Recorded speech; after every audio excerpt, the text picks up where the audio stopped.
It was a Thursday. Ordinary. Quiet. The kind of day when the refrigerator hums louder than your thoughts. I was cleaning out the junk drawer. You know, the one dead batteries, pens that ran out 3 years ago, spare keys you're afraid to throw away in case they belong to something you've forgotten even exists. Buried under all that mess was a receipt. Not mine, and not hers. At least, not for anything she had ever told me about. 2 cocktails, a mixed appetizer platter, 1 ribby, 1 vegan lasagna. The date 2 weeks ago. The location the restaurant we went to every anniversary. My stomach dropped, then it twisted. You know that feeling? When your body already knows everything, but your brain hasn't caught up yet. And I had been building something real, something I believed in, something we were supposed to believe in together. But her family didn't need belief. They needed proof. The kind that comes with cufflinks and credit scores. I sat there staring at my phone while the kettle screamed behind me. I was making tea for both of us. Her favorite chamomile, the same one I always bought in bulk, because she said it helped her sleep after long days. I stood there holding 2 mugs, one slowly cooling, the other suddenly meaningless. She didn't even come back to get her things. She left while I was giving a presentation to a contractor, took her coats, her charger, the fake ficus, and the vintage camera I'd given her last Christmas. But she left the frame with our photo from Coney Island. Of course, she did. I almost replied. I typed out 3 different messages. Seriously? I gave you everything. Good luck when he gets bored. But I deleted them all. I didn't want to give her the satisfaction of knowing I was falling apart. Instead, I turned off my phone, walked over to the mirror, and saw the version of myself she left behind. Hair too messy, eyes too tired, a t-shirt with her foundation smeared on the shoulder. I looked like someone who had lost, and I felt like it too. For 2 days, I didn't speak to anyone. My friend Mel called 9 times. I didn't answer. The landlord knocked about rent. I ignored it. The app I was building, I let a bug ship to production and take down half the backend. I didn't care. But on the 3rd day, something shifted. I woke up still on the couch and saw her mug in the sink. The one that said, "Let the world burn, I'm drinking tea." I stared at it for a full minute. Then I grabbed a marker, crossed out the word tea, and wrote revenge. That's when I understood. I wasn't going to beg her to come back. I wasn't going to prove anything to her parents. I was going to win, not just move on, thrive. And she was going to see it.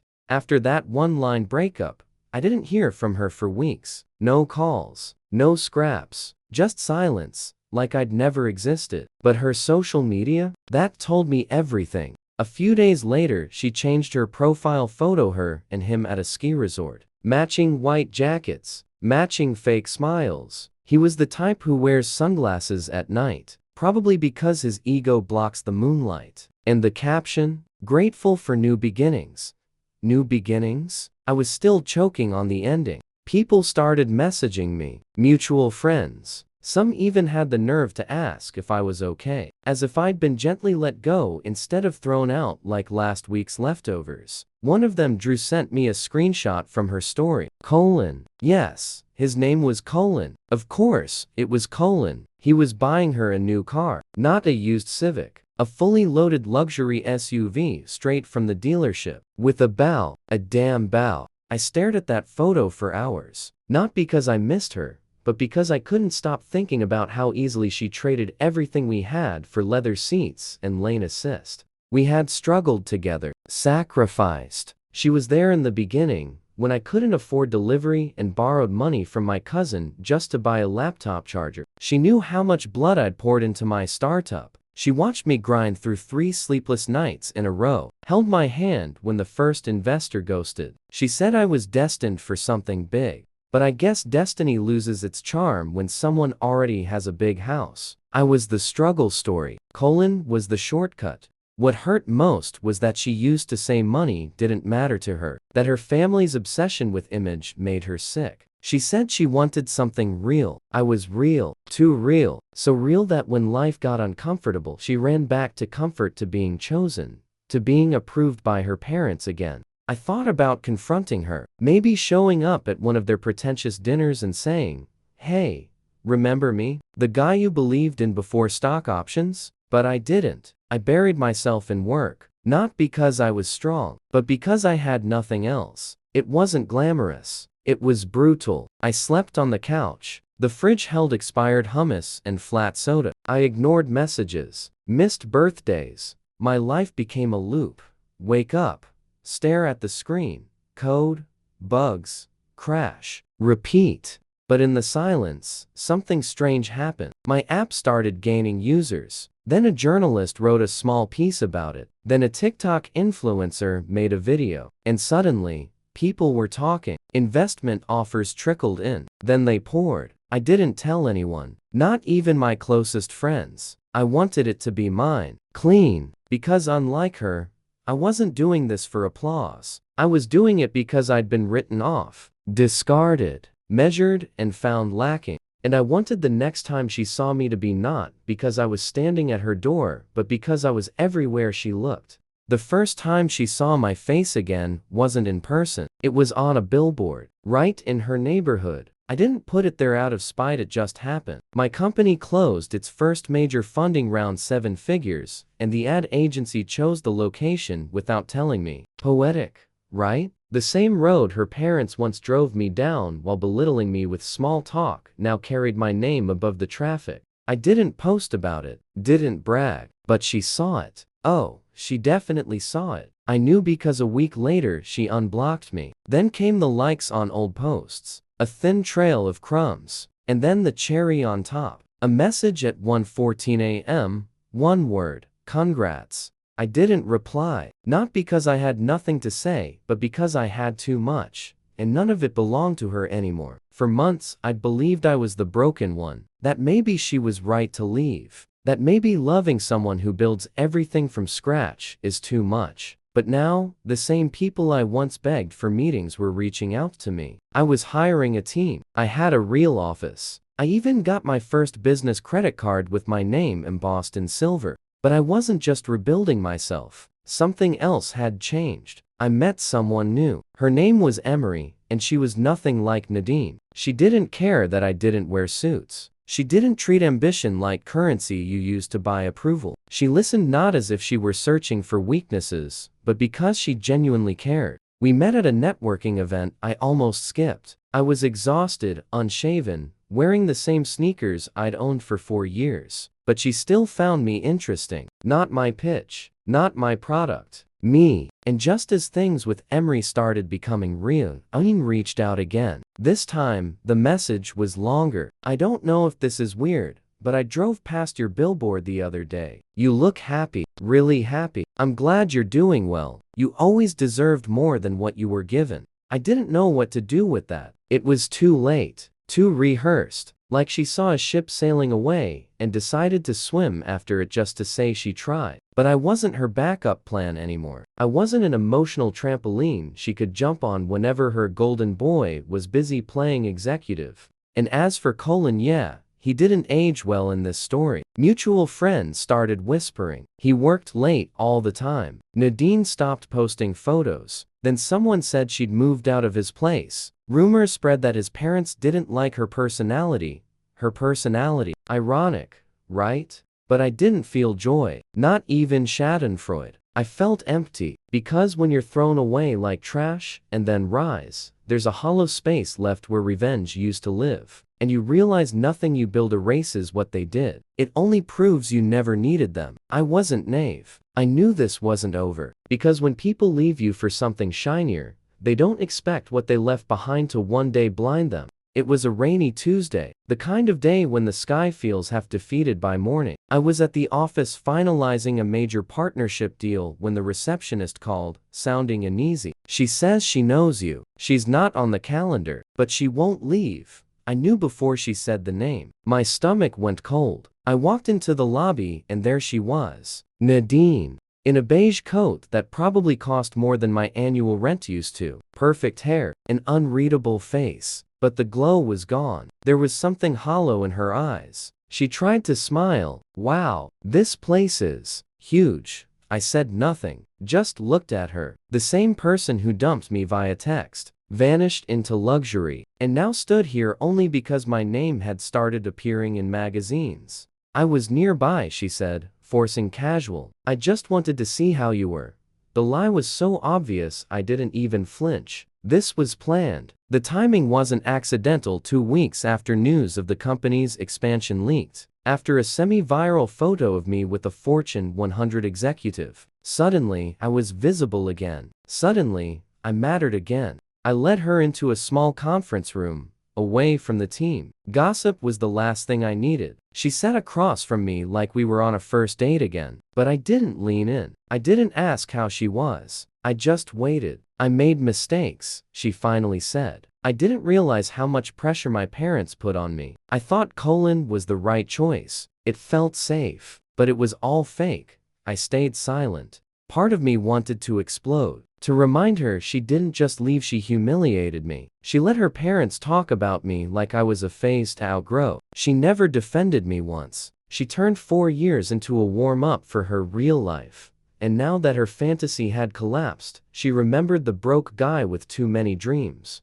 She kept talking, said she missed our laughter, the ugly candle I made that smelled like burnt cinnamon, asked if I was seeing someone. I wanted to lie, say no, watch hope spark in her eyes then crush it. But I didn't. Yes, I said. Her name is Emery. She's kind. She's real. Nadine looked down. And that's when I understood she came for a door and hit a wall. Do you hate me? She asked quietly. I didn't answer right away, because the truth was more complicated than yes or no. I didn't hate her. I pitied her. Because she had everything, and it still wasn't enough. Because she left a man who would have given her the world for a man who merely rented his. I don't hate you, I said, but I'm done letting you take up space in a life you didn't believe in. Her lips trembled. She nodded, like she'd expected this. No hug, no number, no, maybe some. She just left quietly, with one last look, as if trying to memorize a room she'd never be allowed to enter again. I sat there for a long time, staring at the door after it closed.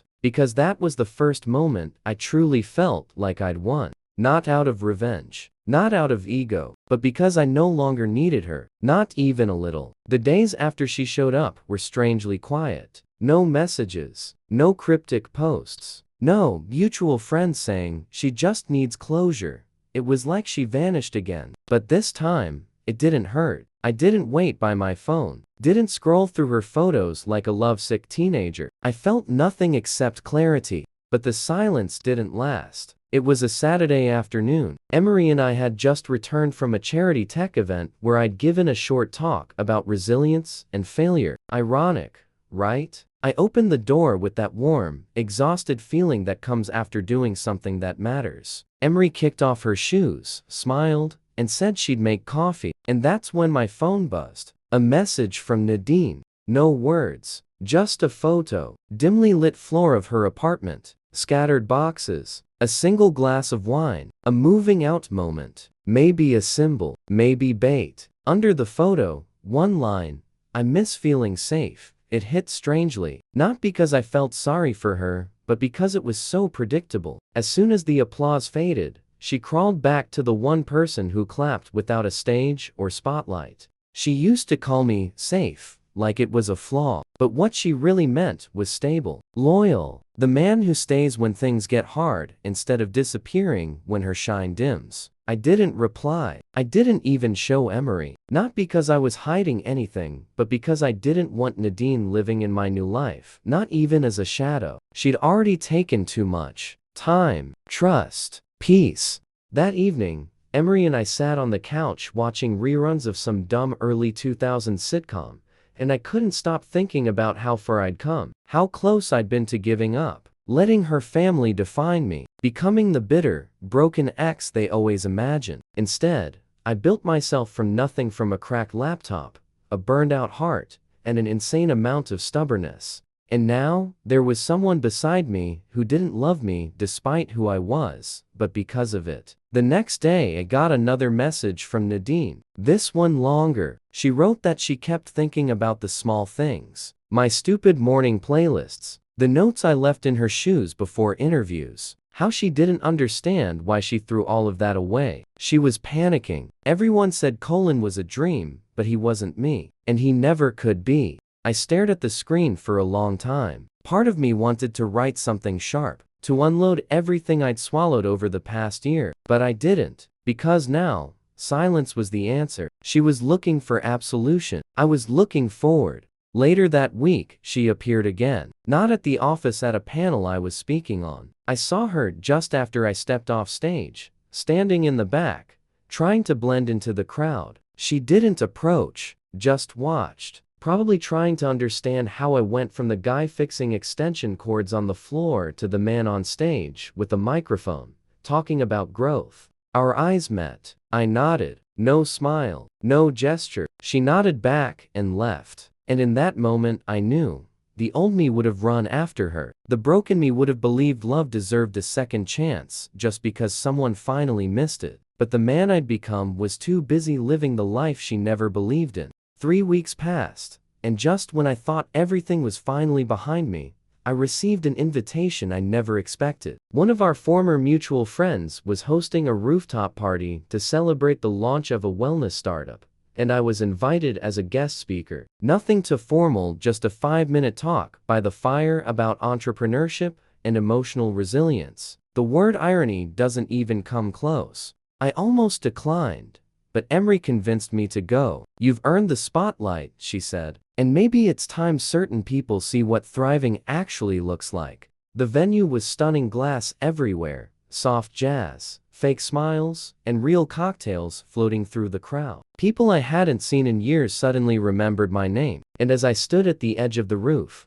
sipping ginger ale and mentally preparing for my talk, I heard a voice I hadn't heard in almost a year. Soft, familiar, and completely unwanted. "Ellis." I turned around. Of course, it was her. Nadine looked different. Not worse, just less polished. As if she was no longer trying so hard to impress. Strangely, that made her feel more real than ever before. But I didn't let myself relax. I wasn't about to rewrite the past through nostalgia. "I didn't think I'd see you here," she said. An obvious lie. She knew I was speaking. My name was on the poster. I nodded. "The city's smaller than it looks." She smiled faintly. "I saw your interview last week. The business podcast. You talked about loyalty, about how some people only start believing in you after everyone else does." I stayed quiet. Let the silence speak. She looked away, then back at me. "I wasn't ready for what we had." "That's true. I thought I needed someone with power, but what I really needed was someone with heart. You had both." I just realized it too late.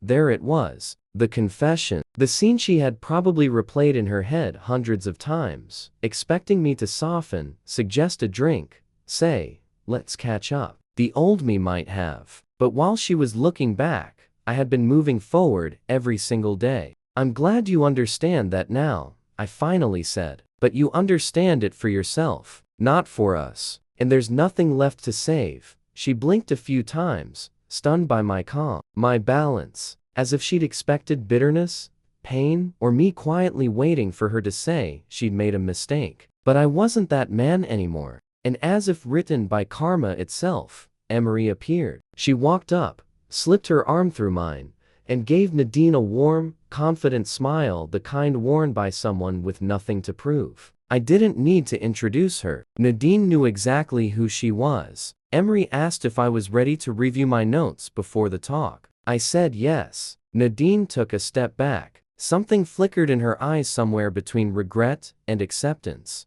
"It was good to see you," she said. I nodded. "Take care." She lingered for a moment, then disappeared into the crowd, just another face among people trying to matter. And as Emery and I walked toward the stage together, I realized something. My most powerful act wasn't proving she was wrong. It was proving that I had been right. A week after that rooftop encounter, I received a letter. Not an email, not a message. A real, handwritten letter in an elegant envelope.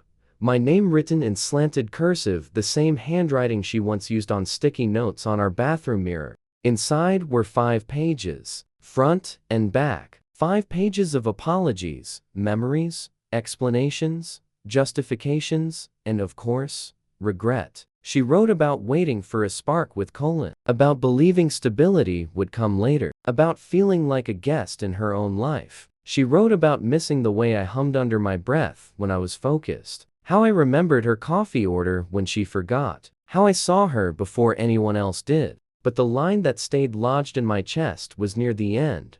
I didn't realize I was destroying something real because I was chasing shine. That sentence sat heavy with me for a long time. But the truth was different. She hadn't destroyed anything. She had abandoned it. And now she wanted to return as if it had only been a pause. As if real life has an undo button. I didn't reply. I didn't burn the letter or post it online for sympathy. I simply placed it at the back of a drawer beneath a stack of old notebooks. Not because I wanted to keep it, but to remember how far I'd come from the version of myself who would once have mistaken that letter for hope. The strangest part, my life didn't explode after she left. It ignited. The business expanded to 3 cities. We landed a government contract I once thought impossible. I started mentoring young founders who reminded me of myself, guys working out of cafes, sleeping 3 hours a night because they believed in something no one else did. And Emery? She became more than just a partner. She was the one who celebrated my wins without claiming credit, who held me accountable when I doubted myself, who didn't care how big the stage was. She always applauded the loudest even when no one was watching.